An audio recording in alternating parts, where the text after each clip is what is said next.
Hello, everyone. Welcome to Curious K podcast. My name is Kolafo, and I'm your host. Thank you for joining us once again. And if you're joining us for the first time, Curious K podcast is a show where I meet with amazing startup founders and everyone working to make entrepreneurship thrive in Africa, or anyone working just to drive impact on the continent. And we've been doing this for like 13 episodes now. This is our 14th episode, and I'm very excited to have a very interesting entrepreneur on the show today. Uh, I think we met maybe like 2015 or 2016 when I used to work from Idea Hub, and he's been building his amazing company from then to now. He goes by the name of Ahmad Mukoshy. He's Nigerian, but maybe during the course of the conversation, we'll explore his surname. Because to me, the first time I saw it, I thought he was from India. All right. So Ahmad is the founder and CTO of Gigalayer. He's an entrepreneur. He's passionate about web technology and internet business. And interestingly, he got his first acquisition deal in 2007. And he's currently building Gigalayer. Is a company that it believes in the future of Africa and the World Wide Web. And they've been relentlessly crafting platforms for web hosting, domain names, and everything in between. Thank you, Ahmed, for joining us on the show today. Thank you very much, Kolapo. It's a pleasure. Amazing. So, how are you doing today? How's it Very, going? very well. It's a Sunday afternoon here in deserty area, Sokoto. But You're actually in Sokoto now. Interesting. yes, Wow, yes, amazing. yes. I'm in Sokoto, and the weather is kind of hot, but it's manageable. Yeah. All right, amazing. It's been raining in Lagos. I mean, you can't even predict. You don't even Yeah, have it's to two bother to opposite. look at it It's at the totally Google two map. opposite things. Yeah. I can't wait to Interesting. get back to Lagos myself, for the weather. It's all good. It's all good. Yeah, girl. Cool. All right. Yeah, so let's just get into it, Ahmad. You've been building Gigali for so many years now. Can you just give a background into the company, when you started, how you started? And I would also like you to talk about the lean startup methodology. I don't know if you can remember this. There was this event at Idea Hub back then, Yeah, I was a and mentor, right? yeah, yeah, about lean startup, how you were trying to build giga. You did not even know you were using that approach. So it would be interesting for us just to learn about how you started Gigalia, what you're doing, your work so far. Yeah, thank you very much, Kolapo. It's an opportunity for me really to impact on the business entrepreneurs starting up businesses and all that, and especially the fact that you did mention about lean startup. It's one of the things that really helped me, and I'm happy that you do remember that I was actually implementing lean startup methodology without knowing it existed. And for me, it was an aha moment when I found it. And I then realized what I was doing and how I'm going to do it better. I do recall when I started, I was just looking around for hosting service. At the time, it was difficult because Nigeria didn't have MasterCard or Visa. Where was Or this? When was this? What year was this this? this was sometime in 2005, 2006. Yeah. Amazing. So yeah, I was trying to register a domain name and get a hosting service for a project I was working on, and registering a domain was really a tough time. And I could remember that I had to pay someone to do a registration for me some time back, and then I got a domain name, and my domain name was taken away because I changed my profile to Nigeria, and the company that was providing the domain service was not welcoming that. So since then, I was really having tough time getting domain registrations for websites that I was building. In most cases, I was using free domain names and free extensions, and it wasn't good. I needed a .com, I needed a .org, and these are not free. I have to kind of pay for them. And so I went to social media. At that time, it was the only option I had was Nairaland. And I do remember going on there and finding out that a lot of people have that same problem. And I started reaching out to some of them via email. And I got some very positive response with that challenge. And I kept on researching on how, being in Nigeria, you can register a domain and pay for it to external registrars. And you did mention India, right? My name. Right? Yeah. So I got an Indian company that was ready to support me if I could do 10 or 20 websites or something like that. And so I rallied up a number of people I contacted, and they were ready to pay for the service. And guess what happened? I just sent them my account number to pay. Wow. My own personal account number. There was no company. There was nothing. There was literally nothing, not even a website. So, and I registered the first domain, and I set up a landing page for the website. And if you click on order, actually, I just programmed it to send me an email that there's an order from a customer. Interesting. And when these emails come, I then call the customer. I then give them my own personal account still, and they pay to my personal account. And then I contact the Indian company. Then I transition the process. And I do remember there was a tool payment service called Eagle at the time. So I was using Eagle to kind of settle payments for them at the Indian company that was doing the administration for me and all that. It was really cumbersome. I can't even explain it very well right now. Yeah.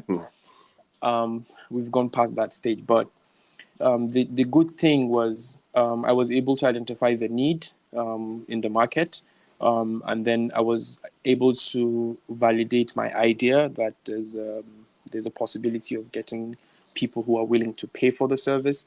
Then I went on to building. And I do remember I started building from that email form to email kind of ordering system, to form to spreadsheets. And then I can remember using a tool called Account Labs or something like that. It was an accounting tool. And then I started integrating the request from customers to that. And by the time I hit 100 customers, I knew that this was a business, So I then registered the company, and then I proceeded with building a whole billing system and the website, improved on it and all that. And then that's how I kept on going and going.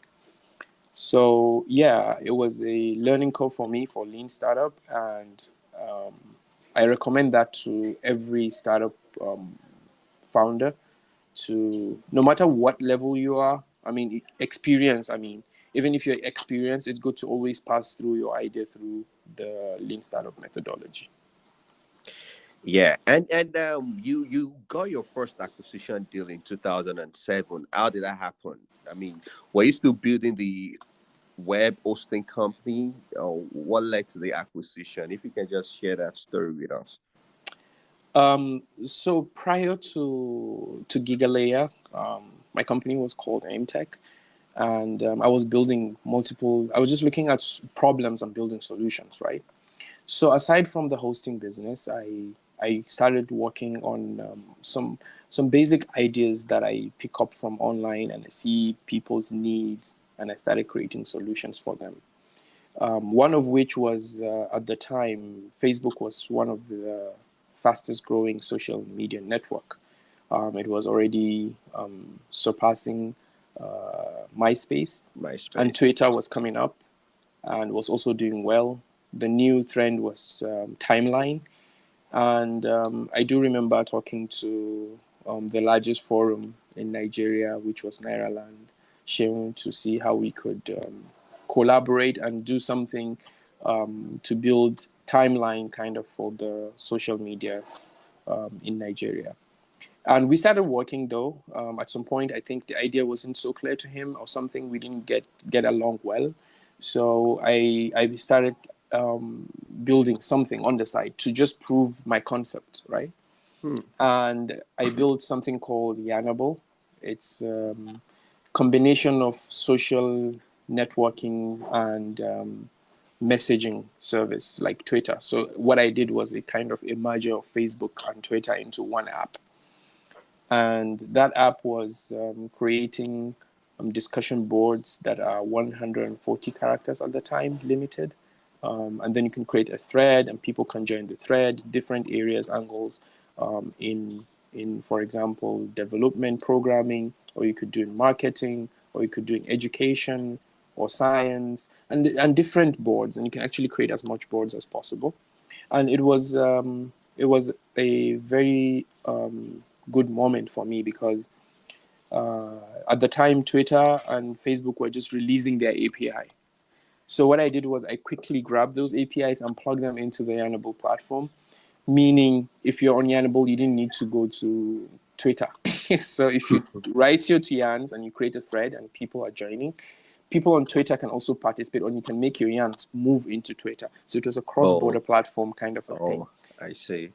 And it got adoption, really. It was loved, and most of prominent people in Nigeria and even abroad, it got covered by a US tech blog. And it got a lot of attention for. I remember Benga Sesson was one of the early users and was really impressed with it. I have a number of people really that were enjoying the service, and I was consistently building it. So what I missed, it was a very brilliant and nice idea, and it really worked out well. People loved it, but I didn't understand the concept of making money then. So, it's one thing to build a service that is great, and it's another thing to build a service that is profitable and sustainable. Absolutely. So for me, today, I always categorize them into two categories: need to haves and want to haves.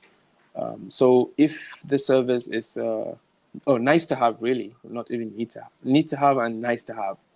So that service was, today I can categorize it onto a nice to have because it was fun, it was everything, but I mean, nobody is willing to pay for it. Yeah. And I couldn't really push, I didn't understand the concept of advertising to generate revenue, which even Facebook at the time couldn't break. Yeah, they couldn't figure that out too. So it was a tug of war for me to maintain the balance of the service. It was needing virtual servers to run the application. It's getting cluttered and load and all those things. I couldn't even run on shared hosting anymore. So like how many users were you able to grow to at that point? I think a number of thousands. I can't really remember right now. But there was one aspect of the service that was doing so well. So at that time, Bitly was at the early stage 2, and I picked the idea of Bitly. So I integrated into the Yannable platform. And instead of using their API, I wanted to build something. I was trying something on URL shortening. And it was fortunate that that tool was my very first URL shortening service in Africa at the time. So I created that on top of the Yannable platform, that it will generate short links when you add the links to ensure that they fit into the 140 characters conversations. And that also showed massive potential. I was able to do tracking, links tracking, clicks, where people are coming from, what kind of browser they were using, all those things.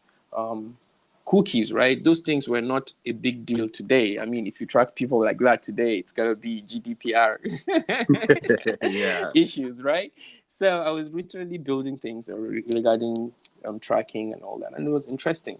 So I pulled the service out and I built it as a standalone service.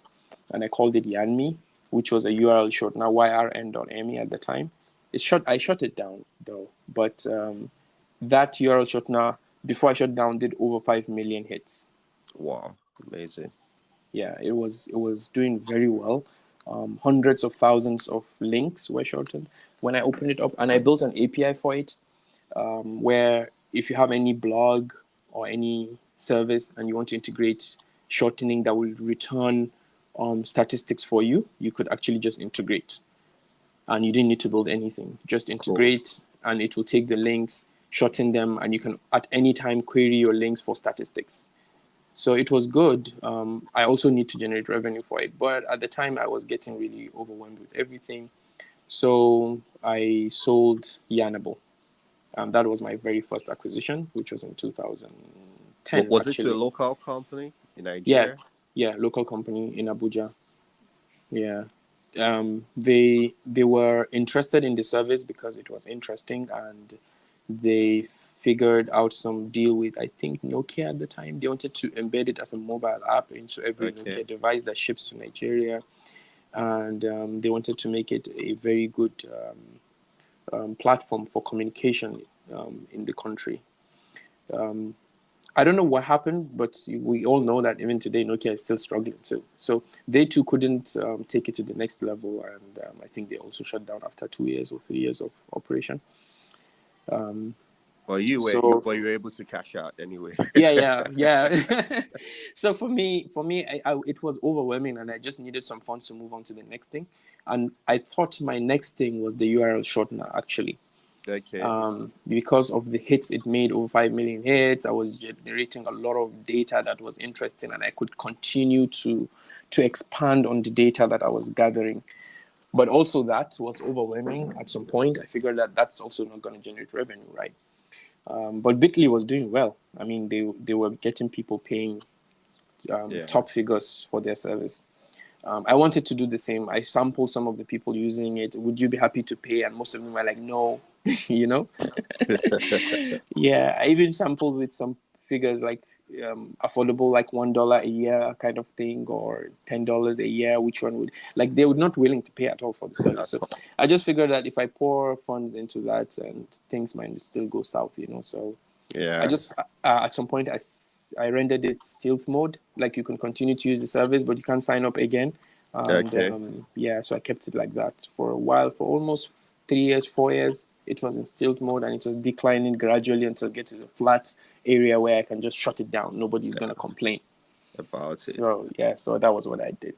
And Oh. after that, that was when I started looking at the hosting business, which was the very early stage of my problem, right?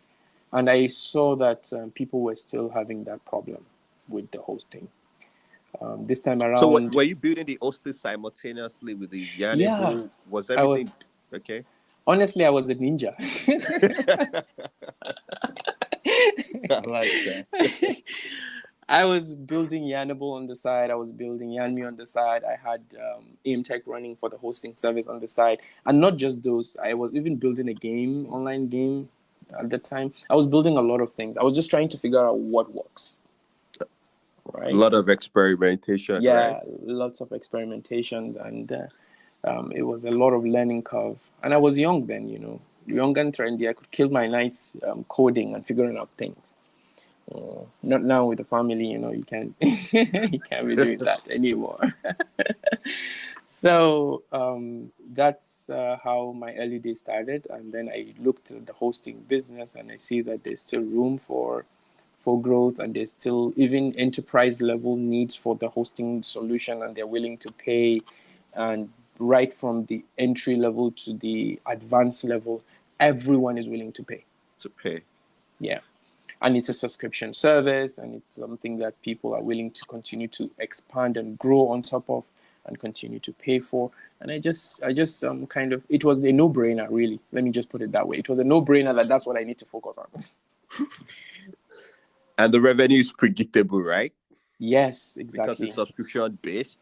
Yeah, yeah. All right. So how were you able to grow this? You have over 12,000 clients. I don't know, maybe your numbers are probably higher than that now. So how were you able to grow? What was the growth like for you? Because there are other hosting companies too in the country. How were you able to distinct yourself? And of course, there are challenges. So what was some of the biggest issues you faced while building this? Um, I think my very first problem was hiring.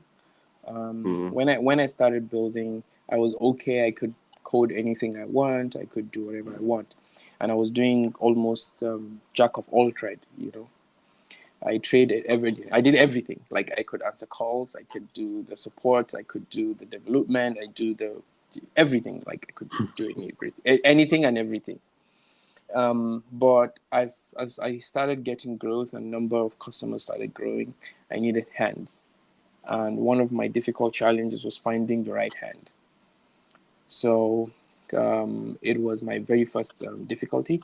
Then second was I thought I needed funding, right? And I actually, it was till today, I always tell everyone that fundraising it's a whole new job. You need like a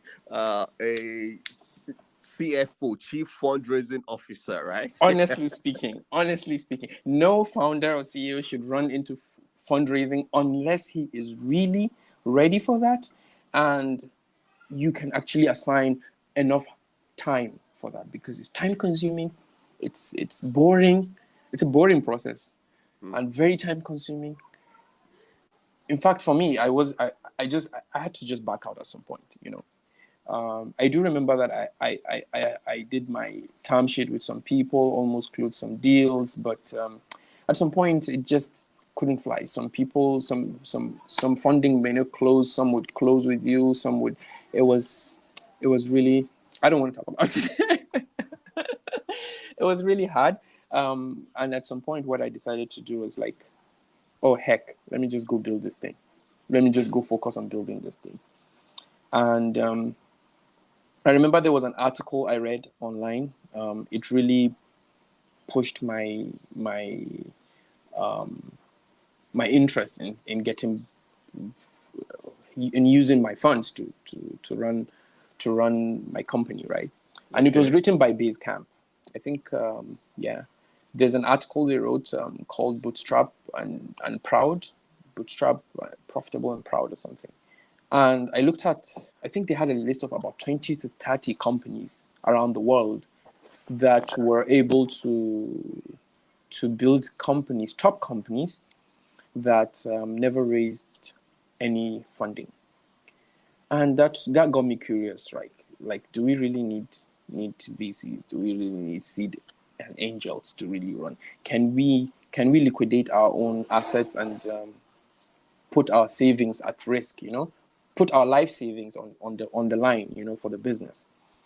And I figured that if a founder believes in the idea and he has done enough research and he has done enough validation, he should be able to risk not just his monetary capital and things. He could risk his life. That's how deep it is.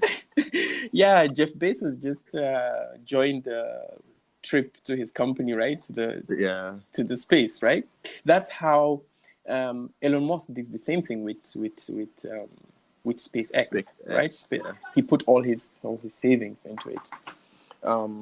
I think it was an aha moment for me also, that I was able to say, okay, let me put all my savings, and that's exactly what I did. Put all my savings into the business, and I focused on building it. And I started looking at the right people to hire, and started hiring, and started growth.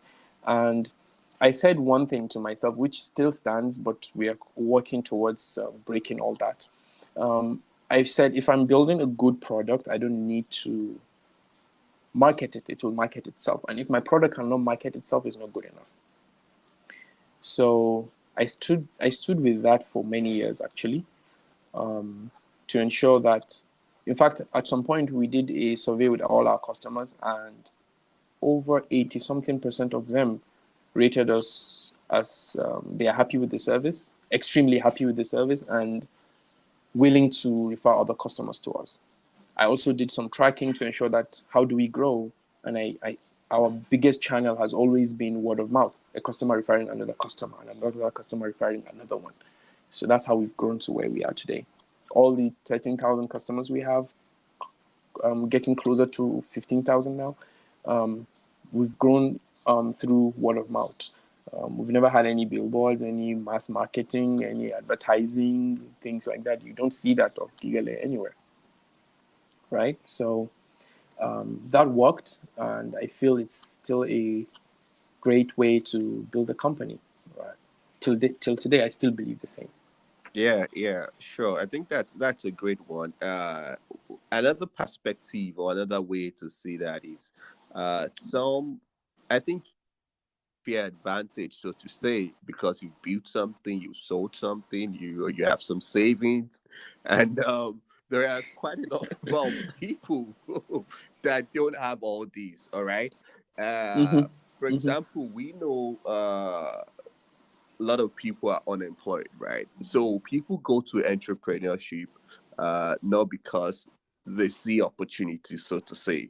Most people go because there are opportunities. Other go into entrepreneurship or startup because they just want to make money, right?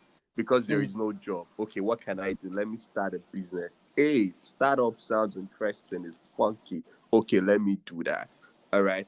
And that's part of the thing that is driving them. All right. They might have beautiful solutions that they're building, but not necessarily have like the funds that can help them scale.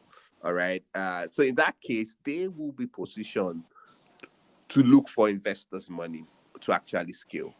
Uh, so I think it depends on the perspective and the position where the Yeah, startup yeah, founder finds him or herself at yeah. that particular time.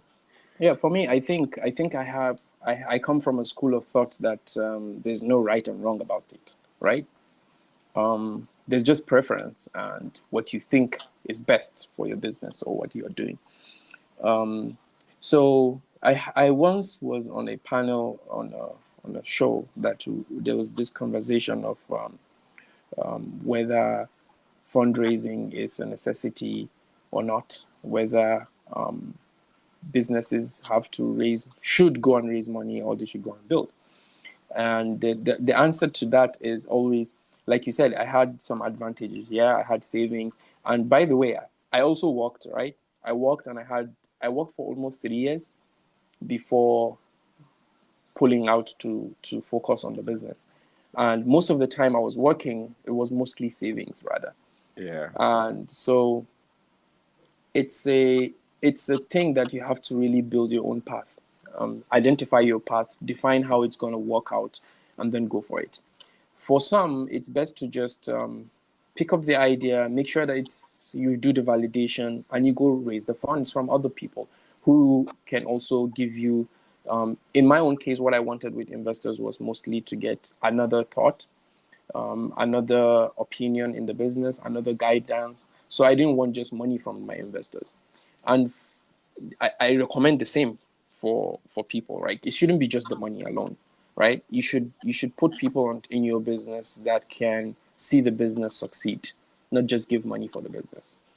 So it's a subjective kind of a thing. So subject to what you're doing, that it will define what's the right thing to do and what's not right to do. yeah, Yeah, yeah. So someone called that smart money. That I'm looking for smart money, not just money. That yes, means an investor that can come in, and help with some strategic decision or help in some strategic introduction to move the company to the next level. And exactly. another very startup story was, I think, Mailchimp. I think they sold for billions of dollars recently, and they never raised the cobble as well. GitHub did the same, if I'm correct. There's this company that does themes, Ivato. They do themes, right? Yeah, Themes, and Ivato. Ivato Yeah. is another very good example of companies that were bootstrapped to a lot of big cash. Yeah, so it's possible, and we've also seen where people raise money and they make the impossible possible, right? Yeah. Just by fundraising. So either ways, it's both works. Yeah, but works. Amazing. Thanks for sharing that. Yeah. So tell us about your work in terms of building the ecosystem. In the north, you're in Sokoto right now. You help build a startup ecosystem. What do you think can be done? And tell us about some of the things you've done to help thrive or make the ecosystem more visible on the map.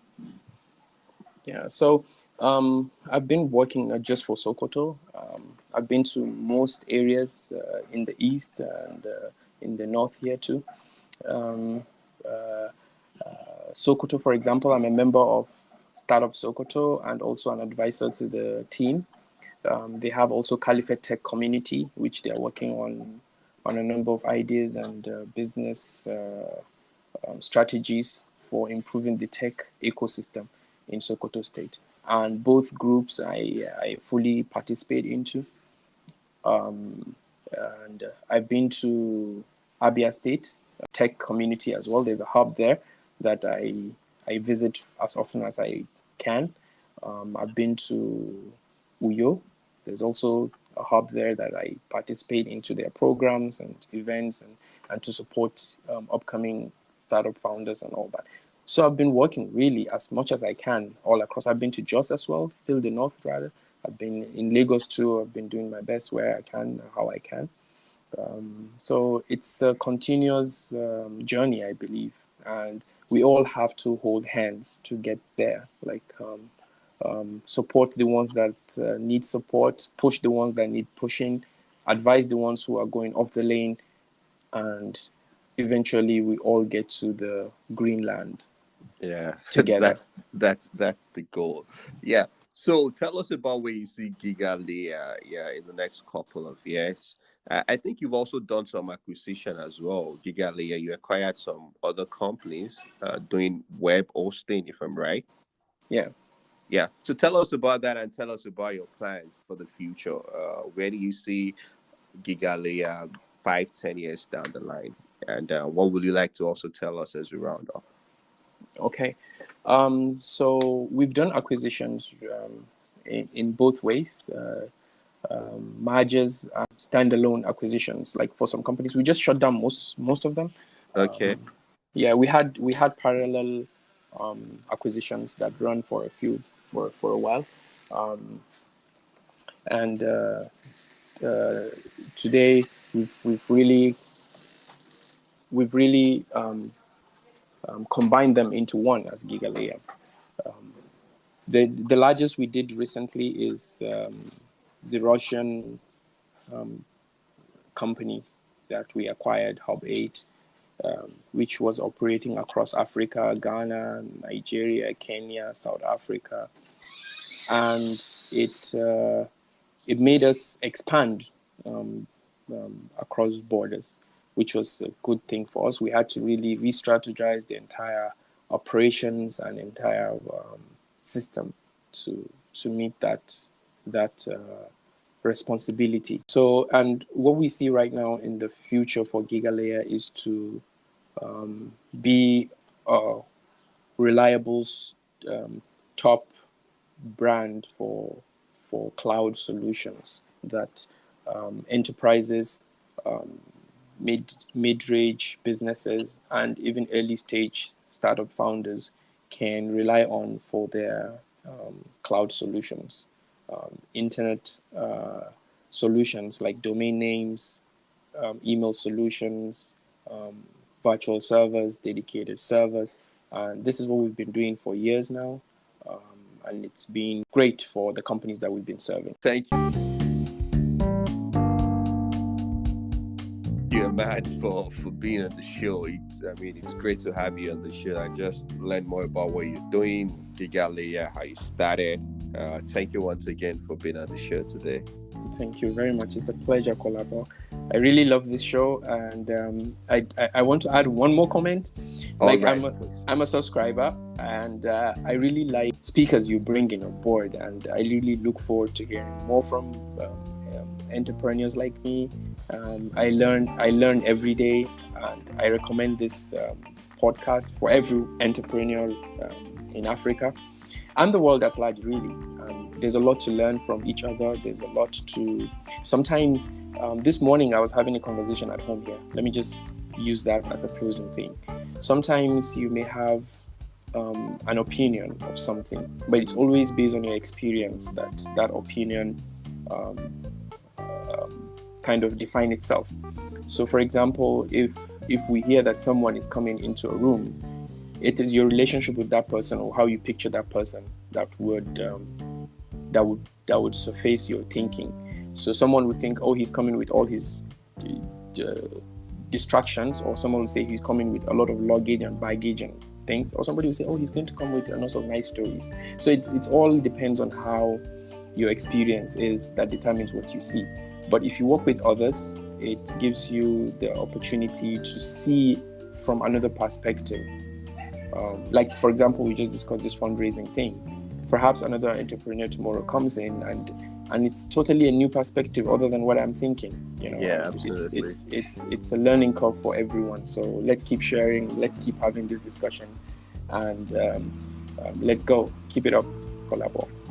Thank you, Ahmad. Thank you for Yeah. those nice words, and thank you for being on the show. This will probably be the part one of the podcast the show you're coming on. To be great to have you once again, maybe months, years down the line. Thank you, Ahmed, once again for being on the show. It's a pleasure again. Thank you very much for having me. Yeah. And you guys can check out Gigalayer, amazing service. Thank you once again for listening, everyone, for being on the show with us till now. If you enjoyed this episode, feel free to share with your friends and keep the great reviews coming. Thank you very much and see you guys next time.